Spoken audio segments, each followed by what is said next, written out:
చూడండి, ఇక్కడ ఒక డయాగ్రామ్ ఇచ్చాడు. ఈ డయాగ్రామ్ యొక్క ఏరియా కనుక్కోమన్నాడు. అర్థమవుతుందా? Find the area of the diagram. Diagram చూడండి ఎలా ఉందో. ఇది ఒక ఇర్రెగ్యులర్ షేప్లో ఉంది, కరెక్ట్గా లేదు. చతురస్రంగా కానీ, దీర్ఘ చతురస్రంగా కానీ, త్రిభుజాకారంగా కానీ ఇట్లా ఉన్నప్పుడు మనం దీన్ని కొన్ని పార్టులుగా విభజించుకున్నాం.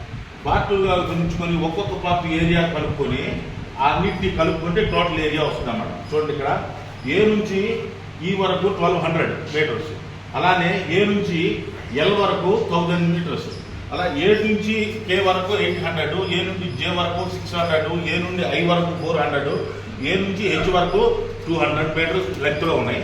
అలాగనే హెచ్ దగ్గర హైట్ వచ్చేపాటికే 180 మీటర్స్ ఉంది, జే దగ్గర వచ్చేపాటికే 380 మీటర్స్ ఉంది, ఎల్ దగ్గర వచ్చేపాటికే 150 మీటర్స్ ఉంది. అలాగనే చూడండి, ఈ కింద పాటుకు వచ్చేపాటికే ఎఫ్కే 400 ఉంది, జిఐ 250 ఉంది, 250 ఉంది. ఇక్కడ మనకు ఒక త్రిభుజం వరకు పడింది, ఇక్కడ సమాంతర చతుర్భుజం వరకు పడింది, ట్రయాంగిల్, ట్రెపీజియము, ట్రయాంగిల్. అట్లానే 1 2 3 4 త్రిభుజాలు ఉన్నాయి, 4 ట్రయాంగిల్స్ ఉన్నాయి, 3 ట్రెపీజియమ్స్ ఉన్నాయి అనమాట. ఇట్లా ఇచ్చినప్పుడు ఒక్కొక్క దాన్ని సపరేట్గా ఏరియా కనుక్కోవాలి. ఇక్కడ చూడండి, ఓబిహెచ్ ఇది సపరేట్ చేశాను నేను. ఓబిహెచ్ దీని ఏరియా కనుక్కోవడానికి 180 తీసుకొచ్చి ఇక్కడ పెట్టాము. ఈ 200 ఇక్కడ నుంచి ఇక్కడికి బేస్ వచ్చేవాటికి 200 ఉందన్నమాట. ఏరియాకి ట్రయాంగిల్ ఏరియాకి సూత్రం ఏంది? Half BH, half into base into height. ఇక్కడ బేస్ వచ్చేపాటికి 200, హెచ్ వచ్చేపాటికి 180.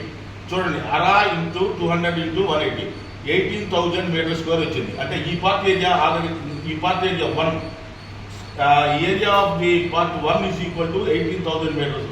ఇది కనుక్కున్నాము. నెక్స్ట్ వచ్చేపాటికి ట్రెపీజియం. ట్రెపీజియం చూడండి, బిహెచ్సిజే, ఇది ట్రెపీజియం. దీనికి సూత్రం ఏంది? ఇక్కడ సపరేట్ వేసాను చూడండి, దీని ఫిగర్ వరకు ఇక్కడ వేసాను. 180, 380, 400. ట్రెపీజియం వైశాల్యం area is equal to half A plus B into H. ఏబీలో వచ్చేపాటికే 180, 380, హెచ్ వచ్చేపాటికే 400 అవుతుంది అనమాట. దీని ఏరియా వచ్చేపాటికే 1,12,000 మీటర్ స్క్వేర్ వచ్చింది. నెక్స్ట్ పార్ట్ ఇది కూడా ట్రెపీజియం. ట్రెపీజియం వైశాల్యం is equal to half A plus B into H చేసి దీని వైశాల్యం కూడా కనుక్కుంటాం. ఏది? ఈ ట్రెపీజియం 3వ దాని వైశాల్యం. 4వ వచ్చేపాటికే ట్రయాంగిల్ వచ్చింది. ఈ ట్రయాంగిల్ యొక్క వైశాల్యానికి హాఫ్ బి హెచ్ చేసి ఇక్కడ చూడండి, ఇక్కడ సపరేట్ చేశాను. 150, ఇక్కడ నుంచి ఇక్కడికి 200. Area is equal to half BH, half into 200 into 150.